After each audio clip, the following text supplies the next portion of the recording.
এখন থেকে mobile court চলবে এবং যে সমস্ত জায়গায় ব্যত্যয় ঘটবে তাদেরকে আইনের আওতায় আনা হবে, তাদেরকে ফাইন করা হবে। রাস্তায় কোনো হকার বসতে পারবে না, সে যেই হোক।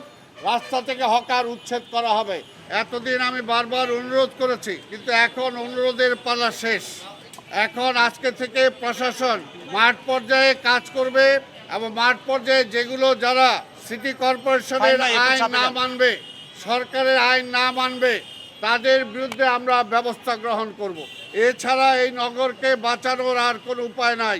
আমরা বারবার অনুরোধ করছি যার যার এলাকায় পরিষ্কার পরিচ্ছন্ন থাকার জন্য, মার্কেটগুলো যারা আছে তাদের নিজেদের মার্কেট পরিষ্কার রাখার জন্য, তাদের সামনে রাস্তা পরিষ্কার রাখার জন্য।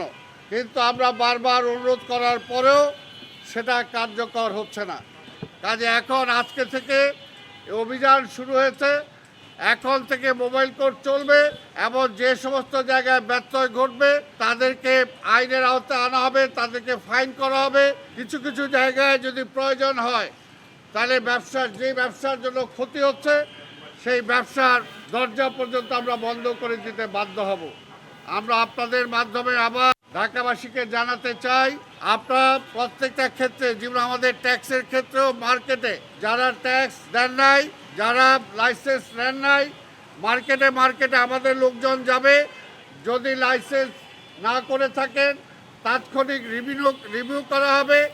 তাৎক্ষণিক রিনিউ করার পরেও যদি কোনো ব্যত্যয় ঘটে তাহলে সেই মার্কেট, সেই ব্যবসা সেখানে পরিচালনা করা যাবে না।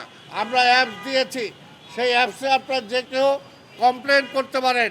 কোথাও যদি কোনো কাজের ঘাটতি থাকে, কোথাও যদি আবর্জনা থাকে, ময়লা থাকে, সেটা আপনারা আমাদেরকে জানাবেন। পাশাপাশি আমরা অনুরোধ করব আপনারা নিজেরাও সেগুলো সচেতন থাকবেন। কারণ এই ময়লা পড়ে থেকে 3 দিন যদি পড়ে থাকে, চতুর্থ পঞ্চম দিন সেখানে অ্যাডিসের মশা লার্ভা সেখানে জন্মায়। কাজে আমরা চাই সবাই সচেতন হন। এই 2 সপ্তাহের মধ্যে হকারদের আমরা কার্যকর করব। রাস্তায় কোনো হকার বসতে পারবে না, সে যেই হোক। রাস্তা থেকে হকার উচ্ছেদ করা হবে। ফুটপাতে যেখানে বড় ফুটপাত আছে সেখানে যদি পথচারীরা চলাচল করার পরে জায়গা থাকে তাহলে সেই ফুটপাতে তাদেরকে আমরা অ্যালাউ করব। কিছু পাম্প আমরা ব্যবস্থা রেখেছি, যে জায়গায় পানি জমে যায় সেই জায়গার পানিগুলো দ্রুত নিষ্কাশন করার জন্য। অর্থাৎ আমরা চাই সিটি কর্পোরেশন জনগণের জন্য কাজ করে, কাজেই জনগণের জন্য মাঠে থাকতে হবে।